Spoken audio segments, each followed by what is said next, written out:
Hoje eu recebo no VS Talks o Dr. Daniel de Luca e Castro. Ele que é advogado, sócio do Brasil Solomão e tem uma história incrível. Prazer recebê-lo.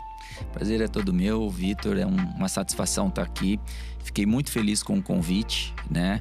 Muito honrado mesmo, sem querer usar os jargões do direito, né? Mas, de fato, muito honrado em poder bater um papo com você, falar um pouco da vida, né? Acho que a gente tá precisando mais dessas coisas, né? Precisa. Hoje é tão corrido que a gente não tem tempo para nós mesmos, né? Exatamente. Então, Dani, antes da gente começar a falar do direito, do escritório, eu queria saber um pouco da sua história.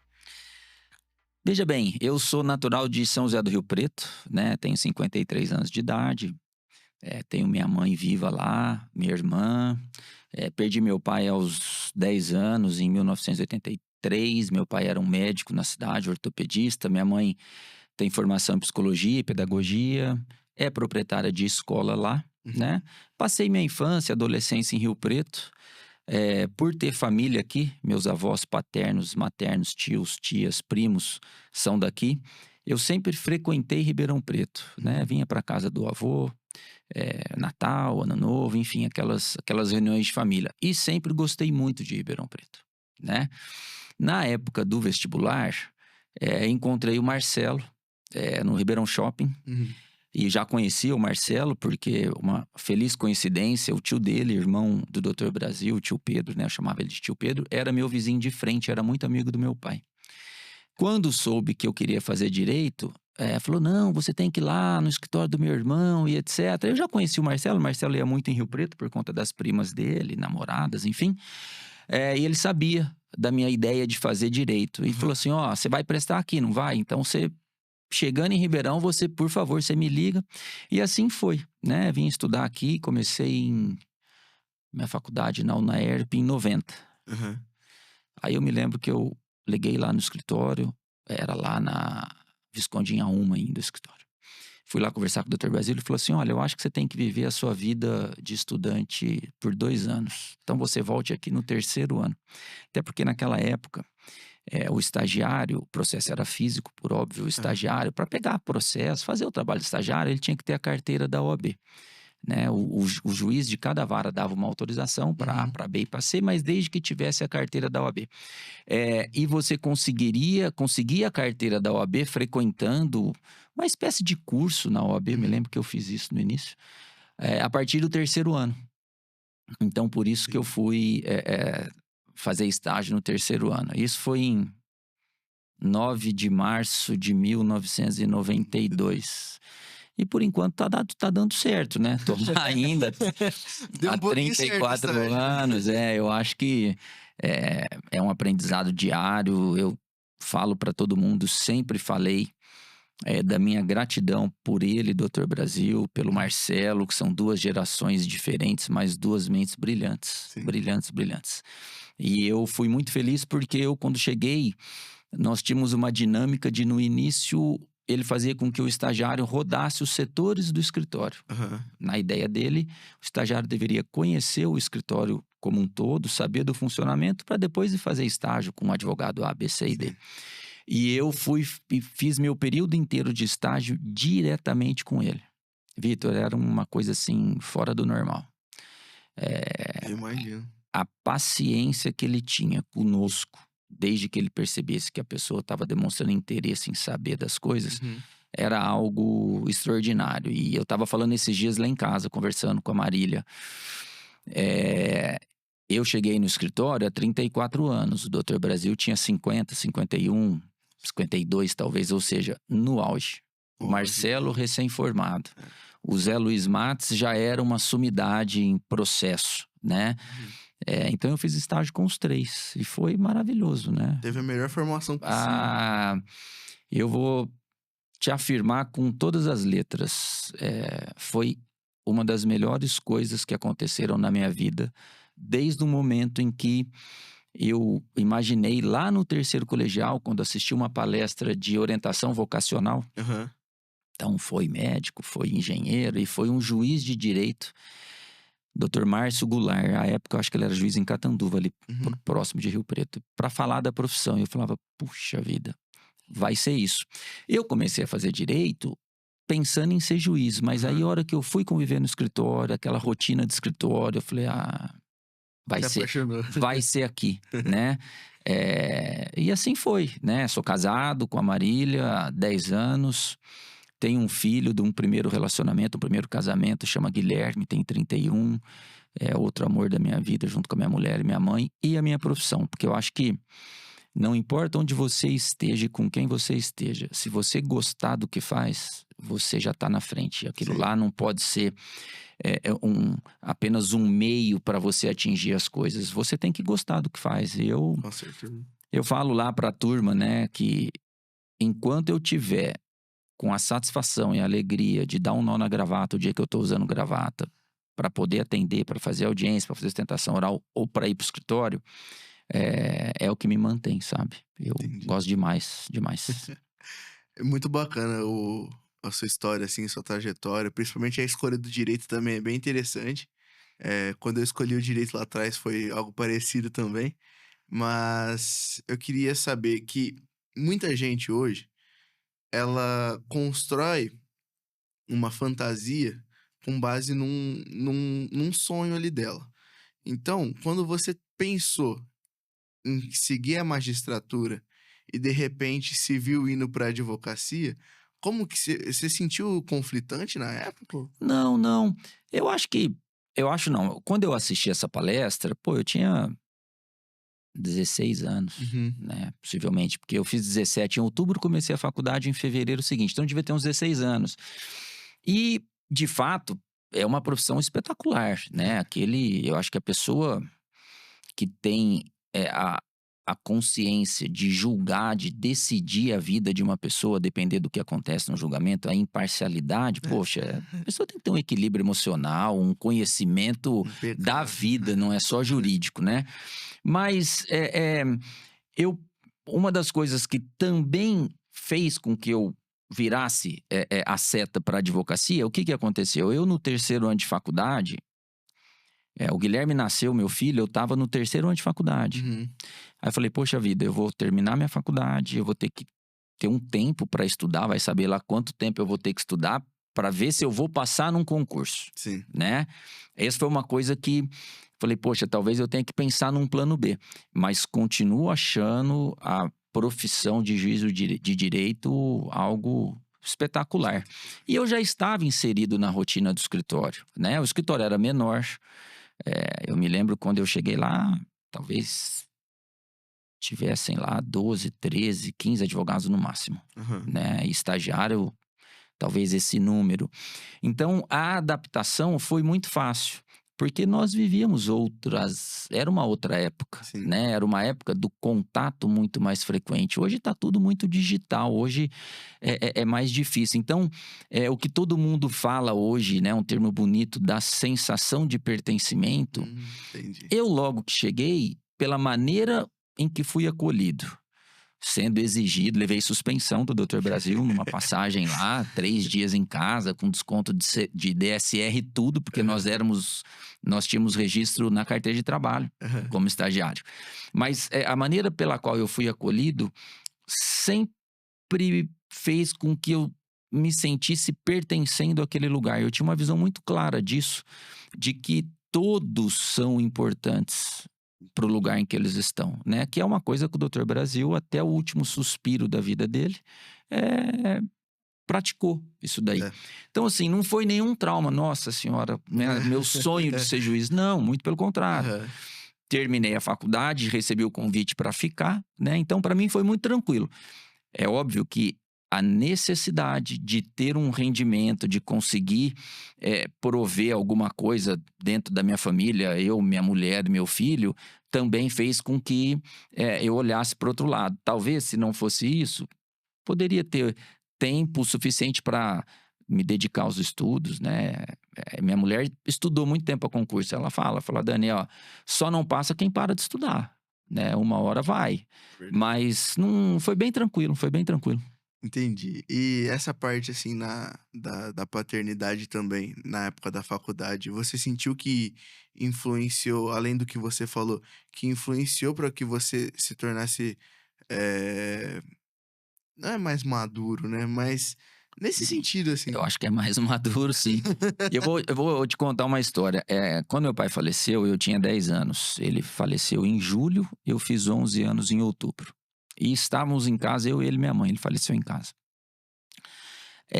E aquela história, né?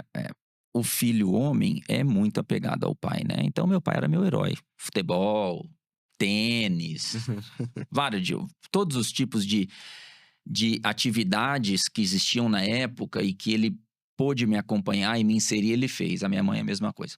Mas éramos eu, ele, a minha mãe e a minha irmã.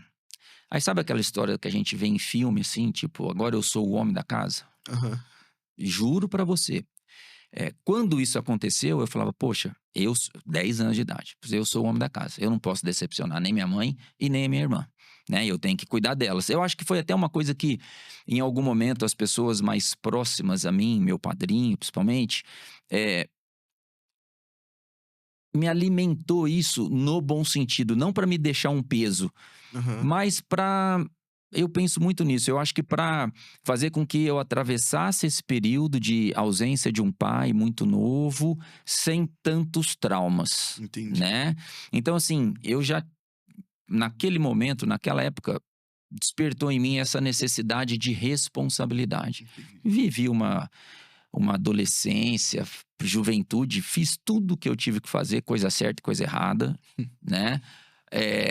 Mas eu sempre tive isso muito claro, né. Tanto é que quando eu vim para Ribeirão, e eu tive lá no escritório, o Doutor Brasil falou para eu viver a vida de estudante, eu falei: "Poxa, eu não quero ficar parado", né. Eu morava aqui na Vila Seixas com a minha avó, mãe do meu pai, Uhum. e eu falava: "Não, eu tenho que fazer alguma coisa". Tinha um tio, Walter, irmão da minha mãe, que ele tinha uma empresa aqui de produtos de limpeza. E eu frequentava muito a casa dele, ele tem um filho, meu primo, que é contemporâneo comigo. E eu falei assim: "Ô tio, não tem um trabalho lá chamava Cativa a empresa". Ele falou: "Mas o que você quer fazer?" Eu falei: "Ah, qualquer coisa, eu não quero ficar em casa parado, vou pra faculdade de manhã, passo a tarde inteira sem fazer nada". Aham. Ele falou: "Tá bom". Então eu fui, eu lembro que eu conferi e carimbava a nota fiscal lá na expedição, né. Por quê? Porque eu já tinha essa noção de responsabilidade e usava o dinheiro para ir comer um lanche, né, aqui nessa rotatória aqui próximo de onde nós Sim. estamos, tinha uns bares, então frequentava aqui, não me Aham. lembro mais o nome. Mas o nascimento do Guilherme, com certeza, né, aí, eh, virou a chave mesmo, que já estava quase lá, para eu falar: "Poxa, a vida agora é outra, Agora é outra. né, agora é outra".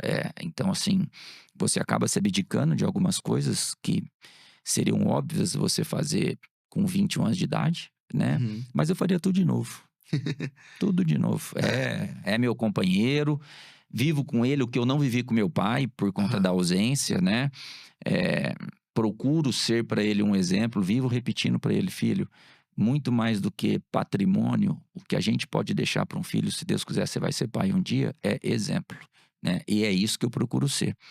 Para ele, para minha mãe, para minha esposa, para os meus clientes, enfim, eu sempre Uhum. tive isso muito claro e nunca foi doloroso. Eu acho que a gente tem que ir vivendo conforme as coisas se apresentam, né. E de novo, eu repetiria tudo outra Tudo vez. de outra vez. Opa, É. Não, mas com certeza você é uma grande referência, então, viu? imagina. Pra todo mundo aí, e com certeza pro pessoal que trabalha no escritório também. É. Vitor, assim, de novo, eu tô lá há 34 anos, me orgulho muito da minha trajetória lá dentro. Nunca tive problema de relacionamento com ninguém, nem dentro do escritório, nem fora do escritório, na magistratura, com juízes, procuradores. E a gente sabe que existe um ego muito grande também na advocacia. Eu procuro fazer o meu papel, da maneira que eu acho que deve ser feito. E eu procuro ser exemplo, assim, eu acho que todos nós, você no que você faz, todo mundo, Uhum. né, a gente, deve isso aos mais próximos. E eu tenho muito claro comigo, isso foi um aprendizado que eu tive com o Doutor Brasil. Se você quer liderar, se você quer ser, você tem que ser um exemplo para as pessoas. Faça Sim. aquilo que você exige dos outros. Na verdade, eu sempre tive comigo que eu deveria fazer, além daquilo que se esperavam de mim, né, em termos de dedicação, de estudo. Isso também é uma das coisas que eu levo até para as minhas relações pessoais com os amigos, né? Que são poucos, Entendi, mas verdadeiros, entendeu? entendi. É, sempre faça mais o que se pede, né? É, Ou o que se espere, né, é. no seu caso. E assim, eu tenho percebido que essa geração que tá aí, com todo respeito, é muito diferente da minha. Muito diferente. É um desafio se relacionar com essa geração, né? Uhum, A informação hoje, ela tá muito mais acessível, mas também tem muita coisa errada, né? sim, Que circula por aí. Existe um, um quê de imediatidade muito grande. E as coisas demoram um tempo para acontecer, para sim. maturar, né? Eu converso muito isso com o Gui. Filho, não adianta você achar que em 2, 3 anos de empresa você vai ser super promovido, né? Para uns a trajetória é mais rápida, para outros nem tanto, mas existe um período de maturação. Eh, e é uma geração que eu acabei me tornando muito observador, né? É uma geração que eu sinto falta desse pertencimento, sabe? É mais difícil. Acho Entendi. que o home office piorou isso daí, né? Afastou ele do Porque por mais que a tecnologia nos ajude, eu penso, nada melhor do que a troca. sim, A troca de com informação, certeza. a troca de conhecimento, a troca de experiência. E isso fica um pouco prejudicado, né? Mas é a vida, vamos, Ah, é. vamos que vamos. Não, mas nessa geração o imediatismo é realmente algo muito É. muito presente, até porque todas as informações hoje estão na palma da mão, né. Exato. E, poxa, assim, eu conto nos dedos, nos últimos 3, 4 anos, alguém da equipe de estagiários, com todo respeito, pelo amor de Deus, fui Aham. defendo. Meu único registro em carteira de trabalho é estagiário. Essa já Então, sou um de nós, né? Mas, assim, de alguém chegar para mim, não sei para os outros colegas, mas falar assim: olha, Daniel, você tem algum processo que tem uma discussão mais interessante para eu poder ler? Ou que você vá fazer uma audiência, ou que você vá fazer uma sustentação oral, eu queria poder te acompanhar. Cara, e hoje é muito fácil, porque o processo está na tela, é digital, pô, é né? fácil, né. Então, assim, eu acho que é algo que se perdeu, Tá. sabe? Não tô generalizando, Aham. pelo amor de Essa Deus. busca por conhecimento, né. Exato, eu me recordo que uma época no escritório, era estagiário, né? Estagiário fazia tudo, né? Faz, né? Continua fazendo. Não tinha dessa. Então faltava alguém lá na recepção. Ah, quem que hoje tem condição de ajudar na recepção? Aham. E eu ficava muito na recepção. Eu vi os clientes chegando. O Doutor Brasil era advogado tributário estadual na parte administrativa. Então Tá. ele fazia todos os atendimentos dele à tarde. Eu vi o cliente chegando com autos de infração e era uma recepção pequena lá. E eu prestava atenção, assim, já era muito observador. Eh, os clientes conversando assim: "Nossa, se tiver que pagar isso aqui, vou morrer, pelo amor de Deus, acabou com tudo". Poxa, o cara entrava, ele atendia em meia hora, no máximo, saía dando risada, abraçando. Dava um Nossa. dia, chegava uma leitoa, um carneiro, eu falava assim: "Meu, eu preciso entender o que acontece dentro dessa sala", porque o cara entra chorando e sai rindo, literalmente. Aí eu pedi pra ele um dia, falei: "Doutor Brasil, eu queria vê-lo atender". Ele falou: "Por quê?" Falei: "Não", contei essa história. Eu falei: "Eu queria entender como é que se trata um cliente, como é que se porta diante de um cliente, né. Uhum. Às vezes é alguém que o senhor tenha mais liberdade, que a pessoa não se importe". Ele fala assim: "Ah, então você não dá um pio, hein, pivete?" Eu falei: "Não, eu fico sentado quieto lá", e tinha um sofá assim, sentava nesse sofá. Passava tardes vendo, né, tardes, quando ele permitia. Então você veja, o quão importante isso foi. Porque a gente tem que saber escutar. As pessoas hoje têm muito pouca paciência para escutar o próximo.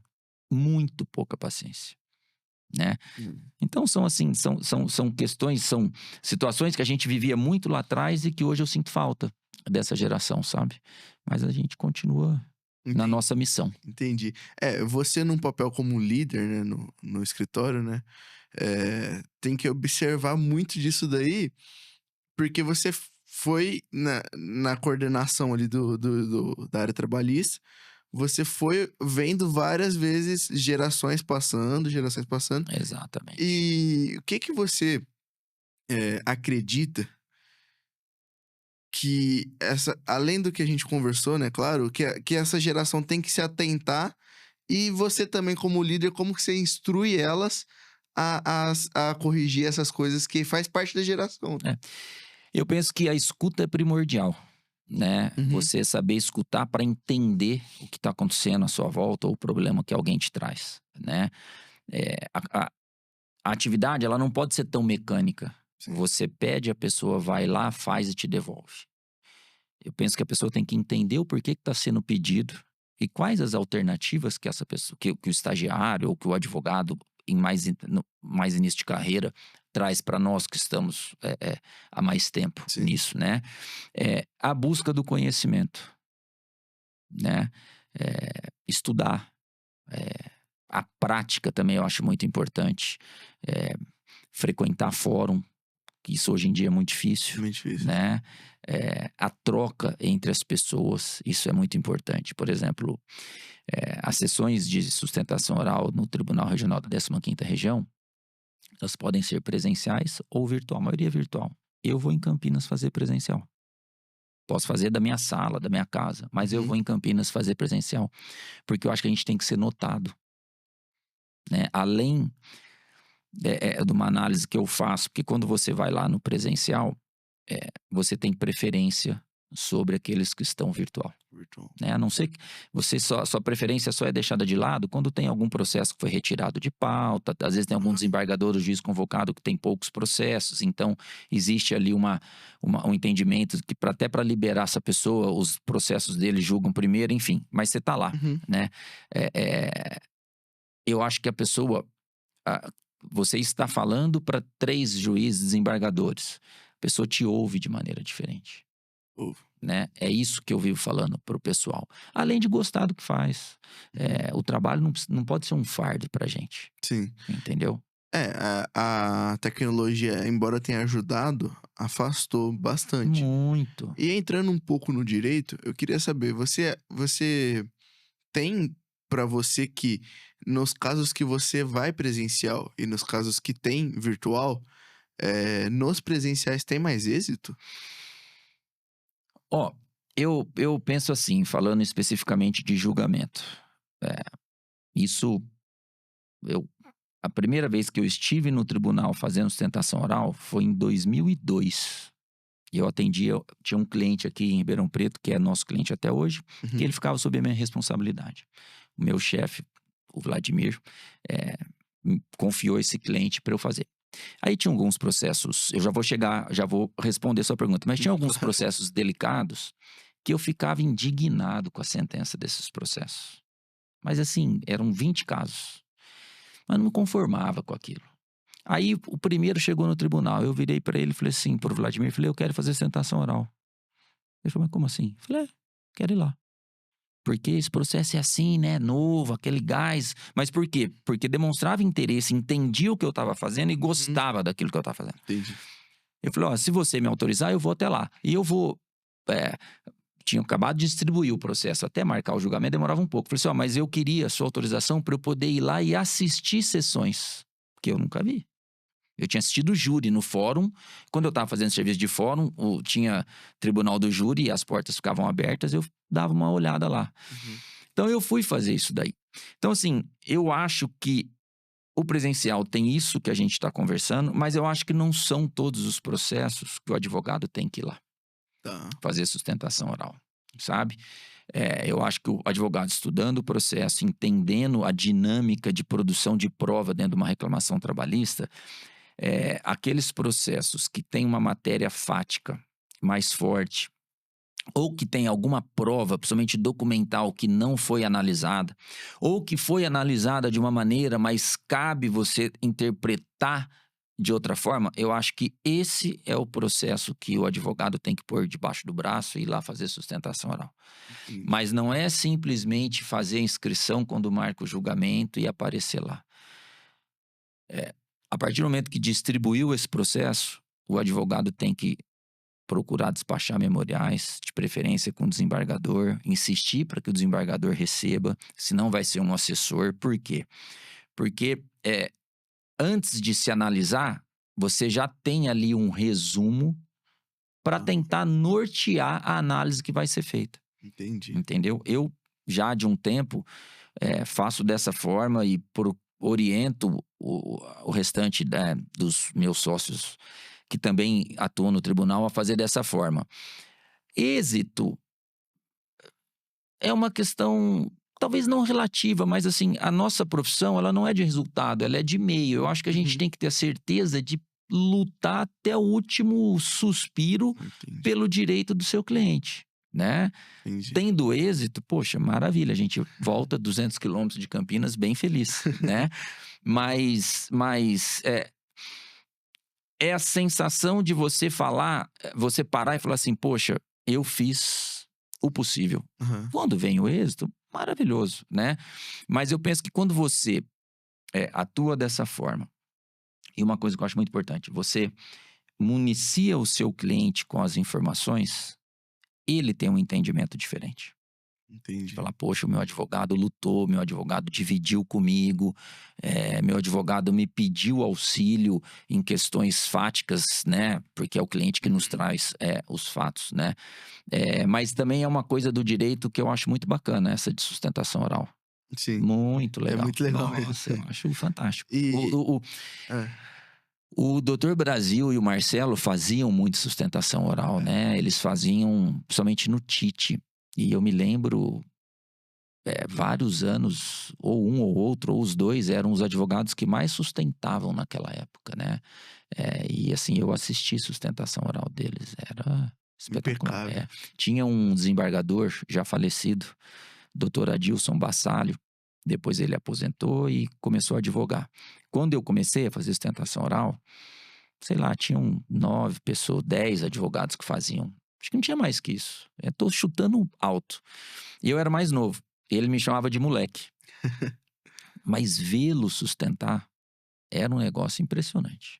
Impressionante. Eu falo até hoje que ele foi um professorzão para nós que começamos naquela época, sabe? Sim. E é o que você falou. Você foi atrás do cliente e falou, eu quero sustentar. Ninguém te pediu pra fazer isso. Não foi uma instrução. Não foi. Partiu de você e é justamente o que faz sua carreira ter sido tão bem sucedida.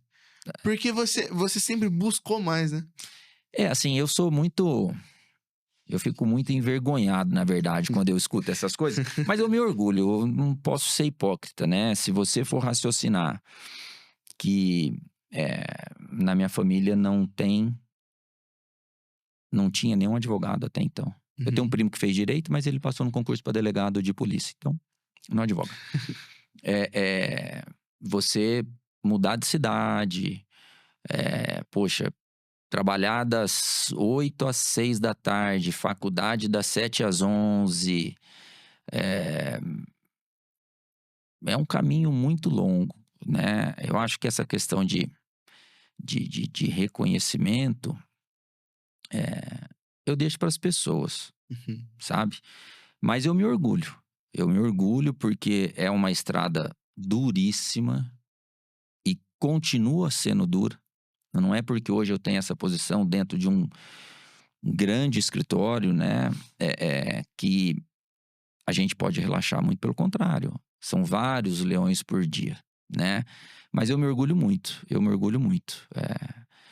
de novo, eu ainda tenho aquele sentimento de alegria de pisar no escritório, de dar um nó na gravata, de pegar um processo e ler, estudar, ver para que lado podemos ir, até de falar para o cliente, falar, olha, aqui você não tem chance, é melhor a gente procurar fazer um acordo, vai sair melhor, enfim. E saber que hoje eu tenho a responsabilidade, estou com essa responsabilidade de comandar a área trabalhista de um escritório desse tamanho, com 13 unidades, de conviver com pessoas que elas são diferentes, né? E de tentar fazer com que todo mundo fique no mesmo barco, acreditando e etc., são desafios diários. Então, assim, se isso é sucesso, penso que sim, né? Uhum. Mas também sou muito tranquilo de que isso é passageiro, sabe? Aham. Então, assim, o dia que isso acabar, eu quero que ter a sensação de que eu fiz tudo aquilo e um pouco mais que estava ao meu alcance. Por mim, primeiramente. Uhum. Pela minha família, pelas pessoas com as quais eu trabalhei no escritório e pelos clientes. Eu acho que se eu tiver esse entendimento, terá valido a pena, né? Eu Entendi. penso, e assim, é a minha razão de pensar mesmo, sabe? É, eu sou a mesma pessoa, desde o dia que eu cheguei lá. Dinheiro não me muda, um sucesso profissional não muda, um sucesso financeiro, isso é muito relativo, também não muda, né? Eu quero poder sentir essa vontade de fazer as coisas. Enquanto eu sentir. Você até adiantou uma pergunta que eu ia fazer. Qual que era o legado que você. Eu acho que é isso, né, Vitor? A gente tem que deixar coisas boas, né? Uhum. Eh, e ouvir que as pessoas falando: "Poxa, Daniel, uma vez você me parou, me deu teve essa conversa comigo, aquela". Eu acho que terá valido a pena, né? As pessoas lembrarem de você como uma pessoa do bem, como uma pessoa educada, uma pessoa de Sim. caráter, né? Que também é coisa que tá difícil hoje em dia, a gente tem É. visto uns absurdos por aí. Uma falta de confiança É, tremenda. total. Então eu acho que esse é o propósito. É o meu, eu acho não. Esse é o meu Sim, propósito, entendeu? Esse é o entendi. meu propósito. E você falou uma coisa que eu achei muito interessante, que é a questão de ser passageiro. Uma pessoa que entendeu muito disso foi o próprio Doutor Brasil, né? Tanto que na época que eu estive com vocês lá, ele falava bastante que ele já tinha passado o Sim, bastão pro sim, Marcelo, pra sim, vocês. sim. E, e é legal ver que você tem essa visão também, que você vai preparar terreno para um dia a outra pessoa estar no seu lugar. Nós já estamos, né? Nós estamos num movimento, nós hoje os membros do conselho de sócios do escritório, dentro da nossa estrutura de governança, nós já temos já há um bom tempo essa tarefa de preparar a sucessão, né? Uhum. Eh, Porque a gente quer que o escritório continue, independentemente das pessoas, né? Sim, Você pode ser um talento naquilo que você faz, mas você não é maior do que o time que você joga, né? entendi. Então, assim, isso foi um ensinamento do próprio Doutor Brasil, muito bem abraçado pelo Marcelo e por todos nós que estamos lá, né? Hoje nós somos em 10 sócios lá no conselho. Uhum. E é a nossa luta de já estamos identificando na equipe, a pessoa precisa querer, é óbvio, né? Sim. Estamos fazendo movimentos, treinamentos, aprendizados para que o escritório continue, Não, né? Tem claro. que continuar e vai continuar, Sim, né? não, com E vai certeza. continuar. Você veja que desses 10 que eu te falei, eu fui estagiário, já recortei diário oficial. Evandro também, Henrique também, Zé Luiz Matos também. Nós somos os 4 mais antigos, né? O Klaus, que está em Goiânia, também foi estagiário. Acho que o André Milton, não tem mais essa lembrança, que está em Três Lagoas, também foi estagiário. Outros já vieram formados, mas assim, com o mesmo entendimento e propósito de vida, né? Então, nós estamos já procurando fazer com aqueles que estão vindo aquilo que foi feito conosco. Sim. Pelo Doutor Brasil, pelo Marcelo, né? Então eu brinco que nós somos a terceira geração, né? Vamos Uhum. dizer. Porque o escritório era do Doutor Brasil, em algum momento ele convidou outros sócios para fazer parte, e em algum momento esses que lá estavam nos convidaram. Então esse é o nosso propósito. Entendi. E até para outras empresas, né, eles têm que entender justamente essa questão de que a empresa não é só minha. A empresa ela tá ali justamente para servir a cidade e as pessoas que ela atende. Exato. Porque muitos clientes hoje são totalmente dependentes do Brasil Salomão, no quesito de advocacia, porque é um escritório de excelência. O, o- eu, é um escritório muito reconhecido. O Ribeirão Preto tem excelentes escritórios. Uhum. Excelentes escritórios. É, nós estamos há 67 anos no mercado. 57, né? 57. 57, porque nós somos de 69. 57 anos. Muitos advogados, excelentes advogados, passaram pelo escritório, Uhum. né? Mas, desde que eu cheguei no escritório, o escritório já era full service. Nossa.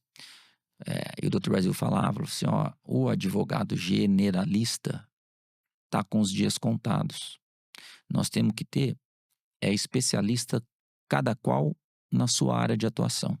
Então, por isso que o escritório sempre proporcionou um aprendizado fora da faculdade, com custeando mestrado, pós-graduação, congressos, custeava a faculdade. Eu tive minha faculdade paga pelo escritório. Nossa.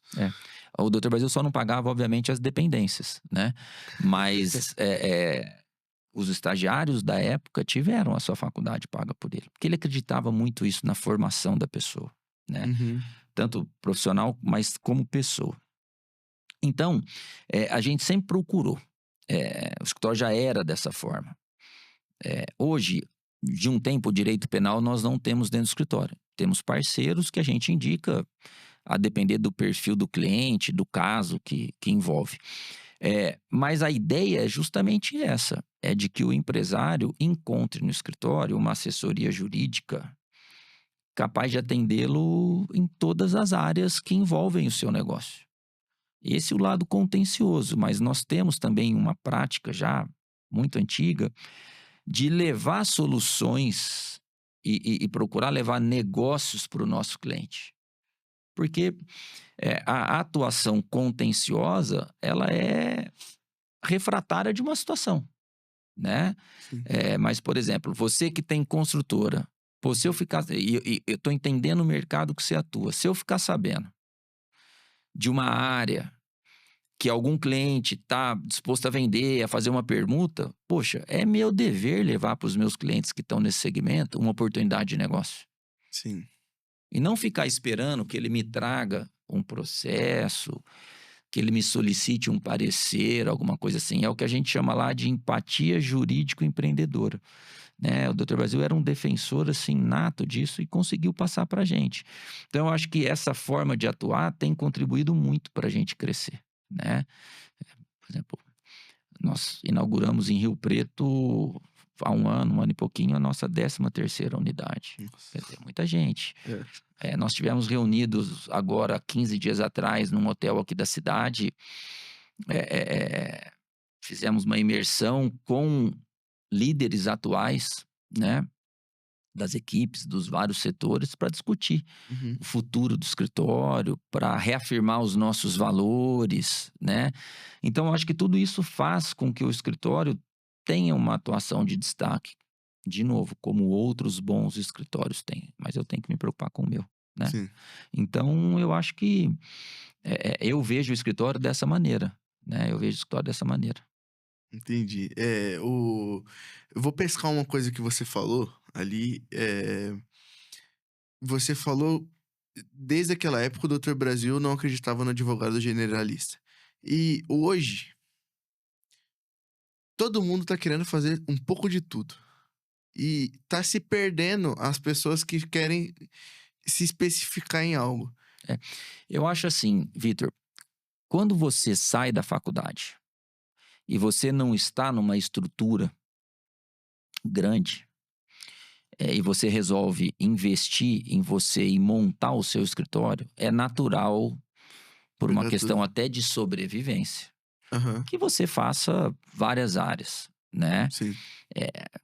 Tem bons profissionais, mas me parece lógico também que a partir do momento que você tem condições de focar num nicho e condições financeiras para isso, que você já tem um nome no mercado que te proporciona fazer essa virada, Uhum.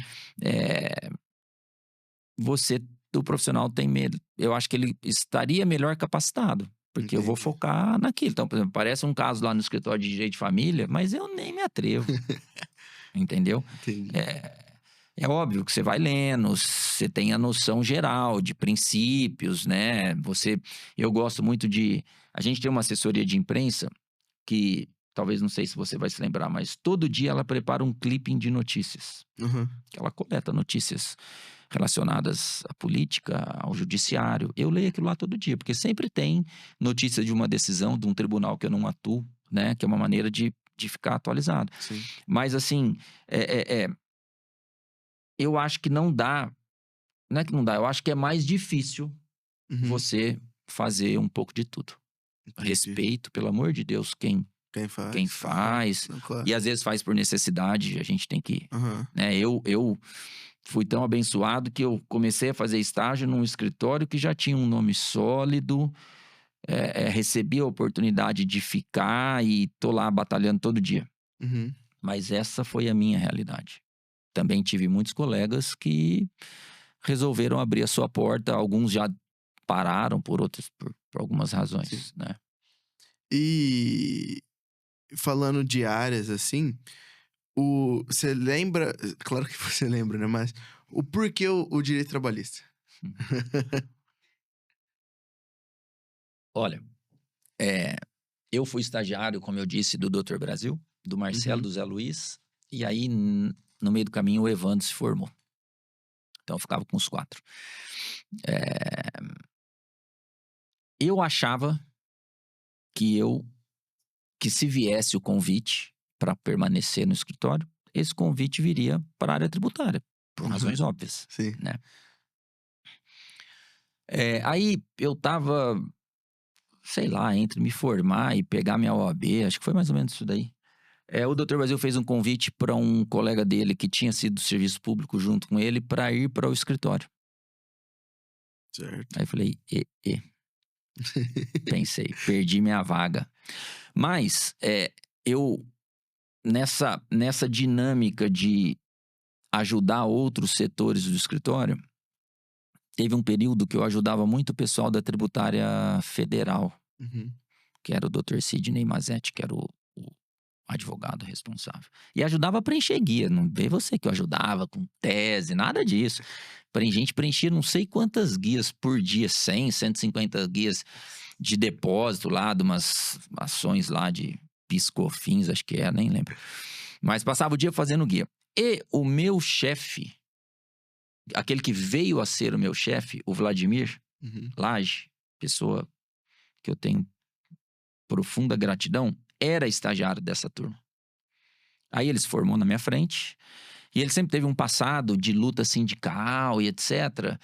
E é um cara muito inteligente. O Dr. Brasil fez um convite para ele montar uma área trabalhista. E eu era parceiro do Vlad ali, do dia a dia de escritório. Eu acho até que o Vlad fez matéria na minha sala, assim, alguma Uhum. dependência, nem lembro. Mas nós éramos em menos, então a gente estava sempre fazendo churrasco, a convivência era outra, né? E aí ele montou a área trabalhista, trouxe um cara de fora, Paulo Fabiano, baita advogado também. E eu fui convidado porque teve uma alteração na CLT tratando do trabalho por meio de mão de obra cooperativa. Uhum. Lá em.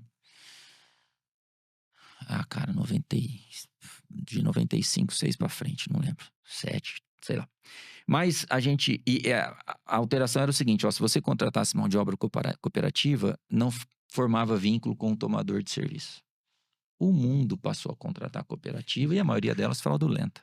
Entendi. Né? Aí, a partir do momento que o cooperado deixou de trabalhar, era uma reclamação trabalhista que era ajuizada. E a gente passou a advogar por uma cooperativa de bataticultores da região de Casa Branca. Vitor, tinha processo, hein, cara? Tinha processo. E ele não estava dando conta. Aí ele falou assim: ó, eu conheço tua vida, sei que você tem um filho, e vou precisar de um advogado. Você topa? Eu falei, eu topo. Então foi daí, né? E eu falei, cara, mas ele falou, não, ninguém nasce sabendo. Você é um cara esforçado, você gosta, você é interessado, você gosta de aprender, você topa. Você anda comigo. Foi, assim, também uma fase espetacular. A gente viajava, assim, pra tudo quanto é lado. Eu ia dirigindo, Uhum. e ele ia dormindo ao lado. Mas ver o Vladimir fazer audiência era algo surreal. A, a técnica dele, a capacidade, a forma pela qual ele se colocava, sabe? Ele sempre falava muito pra gente, ó, o advogado tem que fazer uma audiência trabalhista entendendo a divisão do ônus da prova. Porque senão você vai fazer prova pra parte contrária. Lembro direitinho, eu falo disso pra turma até hoje. Então, às vezes, ele falava assim, ó, hoje, quinta-feira nós temos audiência em tal lugar. Os processos são esses. As defesas já estão prontas. E na época você levava a defesa e entregava em audiência. As defesas estão prontas. Estuda lá que quero a tua opinião. Entendi. Que prova que é do reclamante, uma coisa bem beabá mesmo. Que prova que nosso cliente, que nós temos que fazer pelo nosso cliente. Como é que você acha que deve ser a testemunha? Como a gente deve explorar o depoimento da testemunha? Como a gente deve explorar o depoimento pessoal para ver se pega uma confissão? Esse cliente faz isso, isso, isso. Vai lá no cliente conhecer como é que ele trabalha. Isso é outra coisa espetacular. Nossa. De entender como é que é uma planta de produção, porque quando chegar um processo, você vai ler, você vai falar assim, putz, eu já fui lá, não é assim, enfim. Vladimir sempre incentivava a gente a fazer isso muito. Aí eu falei, eu topo, vamos embora, né? Pô, recém-formado. Minha mãe, graças a Deus, nunca deixou faltar nada do ponto de vista de amor, carinho e financeiro, né? Recém-casado, recém-formado, um filho recém-nascido. E quando eu casei com a mãe do Guilherme, ela já tinha uma filha, então morávamos os 4. Bicho, eu tinha que trabalhar, cara. Precisa. Não tinha outra, né? Porque eu não me sentia bem vendo a minha mãe todo mês me prover parte do nosso sustento, entendeu? Então eu falei assim, não, vamos embora. Andamos muito, eu e o Vladimir, mas muito. Aí ele acabou deixando o escritório bem mais pra frente. Uhum. Quando isso aconteceu, o convite para eu ser advogado no escritório foi feito em abril de 96. Nós estávamos lá no prédio da Viscondinha 1. Nossa. Não tem muita lembrança, mas eu acho que em 2007, 8 ou 9, acho que 7, 8, o Vladimir deixou o escritório. Aí eu fui convidado a ser coordenador. Fiquei um tempão como coordenador. E aí entrei no processo que todo mundo percorre lá dentro, né? Mas o direito do trabalho veio daí. Gosto muito do que eu faço, Uhum. né? Gosto muito. Dá pra ver. Muito. Acho legal, eu gosto muito de conversar, você deve ter percebido, né? Só eu falei aqui. Mas essa dinâmica dessa troca e o processo trabalhista, eu continuo defendendo que ele se resolve numa mesa de audiência, entendeu? Sim. Eu acho isso muito legal. Demanda essa troca, né? E às vezes as pessoas acham que eu não faço audiência, mas eu faço. Adoro. Eu gosto muito. Não. É óbvio, eu gasto muito do meu tempo na questão administrativa, mercado, adaptação dos mais novos, enfim. Mas eu tenho alguns clientes que demandam comigo, porque eu tô lá há mais tempo. Você vai fazer Uhum. muito bem. Mas, pô, eu conheço o Daniel, não conheço o Vitor, entendeu? Entendi. Daniel, você pode até passar pro Vitor, mas eu venho aqui e venho conversar com você, porque eu sou mais velho lá. Mas eu sempre, a gente sempre tem essa troca com a coordenação de os processos que fogem daquilo que é comum, discussão de cartão de ponto, etc., pra gente sentar e conversar sobre. Todo esse trabalho que você foi ensinado. E tratando de trajetória, você teve algumas viradas de chave, né? Que foi quando seu pai faleceu, depois na época que teve o nascimento do seu filho. Na época que você foi pra trabalhista, que também foi uma virada de chave, né? Total. Que você teve que aprender uma nova área de repente. E depois você teve outra virada de chave, que foi assumir a coordenadoria. Foi. E nessa virada de chave, eu queria que você contasse um pouquinho mais dessa parte. Se eu falar pra você que eu tava esperando isso pra aquele momento, é mentira.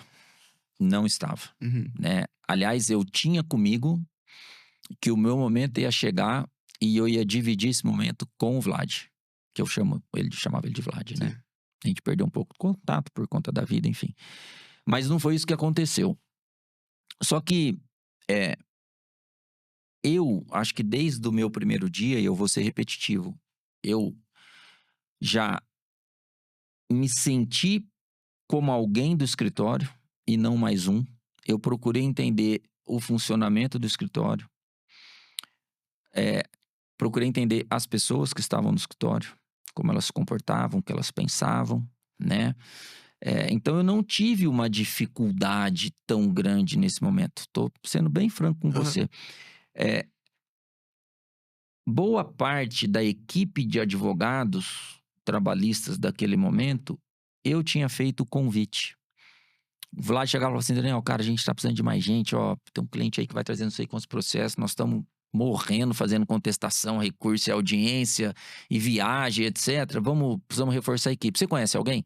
Como eu fazia muita audiência e ele também fazia, mas a função dele era outra, ele já era um sócio do escritório. Eu, Paulo Fabiano, a gente estava muito na rua, né? O Sim. Paulo, acho que naquela época nem no escritório estava. Então, a equipe que estava junto comigo, é, eu acredito que boa parte eu tenha apresentado ao escritório, Entendi. entendeu? O desafio era essas pessoas me aceitarem, né? Tipo, o cara tava comendo pão com manteiga lá na Copa com a gente outro dia, mas eu continuei comendo também, então não muda. Aí eu falei, putz, e agora? Aí tem uma coisa que eu falo e eu falei esses dias pra ele. A gente saiu dessa conversa, eu fui lá na sala do Zé Luiz Matos. Falei, você tem compromisso depois das 6? Não, por quê? Vamos tomar uma cerveja? Ele falou, vamos. Falei, beleza, beleza. Sentamos num bar aí no Irajá. Falei, e agora? O que eu faço?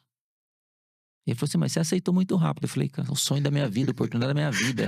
Mas ele falou brincando, deu um gole na cerveja. Ele falou, Dani, o negócio é o seguinte, aquele jeitão que você conhece dele, o ser humano espetacular, né? Sim.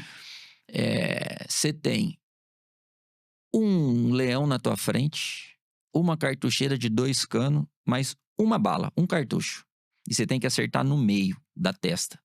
Eu vou te ajudar a você não errar o tiro. Conta comigo pro que você precisar.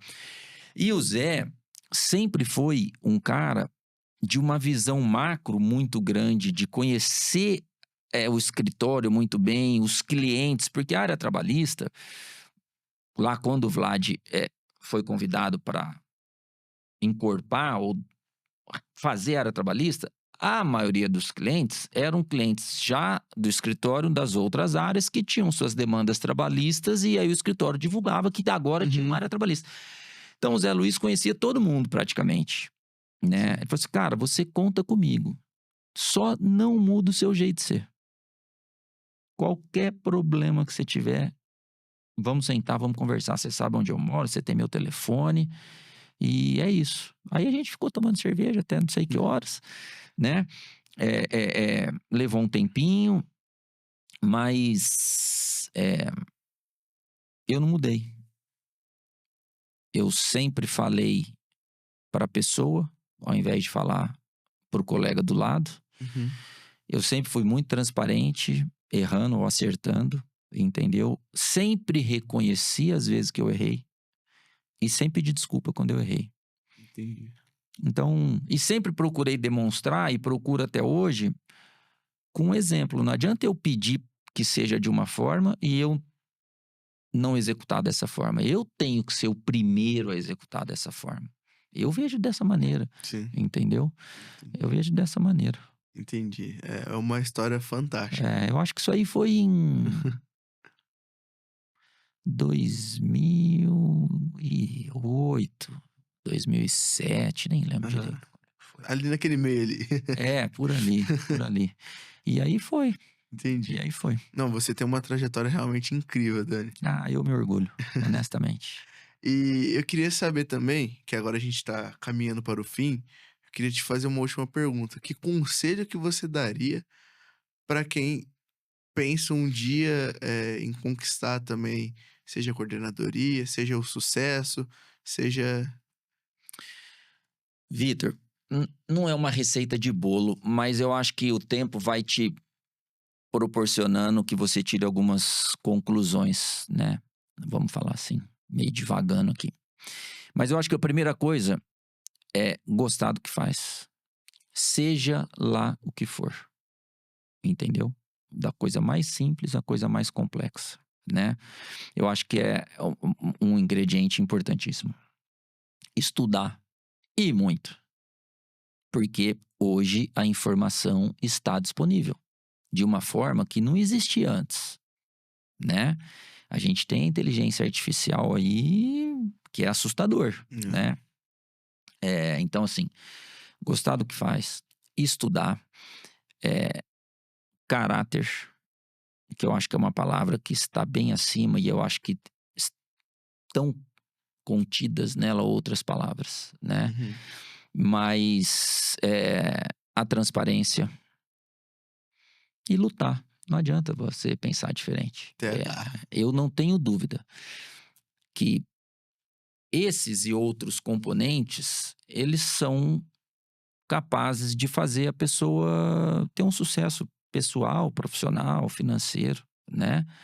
Não é uma receita de bolo, mas às vezes pode demorar.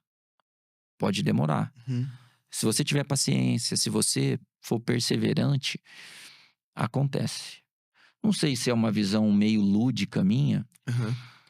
mas dentro da minha realidade, daquilo que eu vivo desde quando eu comecei a trabalhar com 17 anos, Uhum. eu sempre enxerguei assim, né? Poxa, tem uma empresa aqui em Ribeirão, não funciona só para mim, por isso que eu falo, não é uma receita, Sim, mas sim. assim, tem uma empresa aqui em Ribeirão que eu acho que hoje nós, Brasil, Salomão e Massa, área trabalhista, somos o prestador de serviço mais antigo deles. E esses dias nós fomos lá numa dinâmica, todo ano a gente faz essa reunião, e está na posição máxima dela aqui em Ribeirão Preto, uma pessoa, que é o Zé Luiz, que em 1997, 8, quando eu fazia a audiência deles, que Uhum. é essa empresa dos 20 processos, ele era vendedor. Ele era minha testemunha.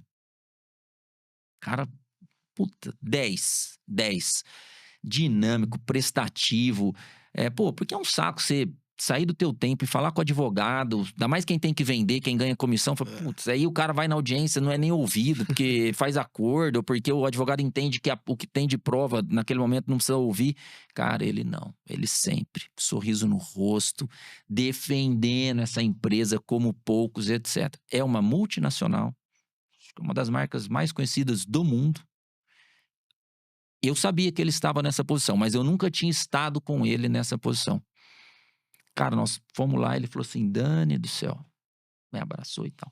Você lembra aquela vez que a gente estava em tal lugar, em tal lugar? Então eu falei assim, é um cara que acreditou, que lutou, Sim. que sempre pertenceu. Então assim, eu acho que são conselhos importantes. É o que eu procuro falar para quem está comigo lá no escritório, para quem conversa comigo, para o meu filho, né?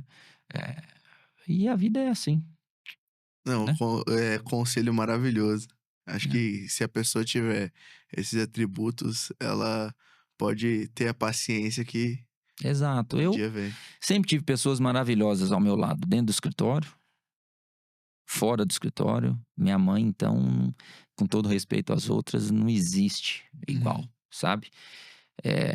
Todo o suporte emocional em momentos que eu falava assim, puta, eu não aguento mais, eu não aguento mais, eu não aguento mais. Elas firme com... Minha mãe tem 82 anos, dirige, faz academia, faz pilates, trabalha, tem o grupo de amiga delas lá, se reúne não sei quantas vezes na semana, enfim. Eu sempre fui uma pessoa abençoada nesse Nesse aspecto, sentido. sabe? Uhum. Sempre fui. Entendi. É. Dani, se quiser dar uma última mensagem a alguém pra alguém. Não, eu queria agradecer, né? Foi muito bacana. É muito legal vê-lo aqui nesse projeto, de Obrigado. coração. A gente tem que correr atrás, né? Porque se não fizermos, não tem quem vai fazer Não por tem. nós. Desejo a você todo sucesso do mundo, né?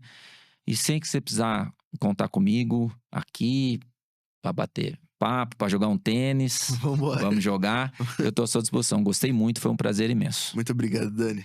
Gente, muito obrigado por ter acompanhado esse episódio. E pode assistir aos episódios anteriores.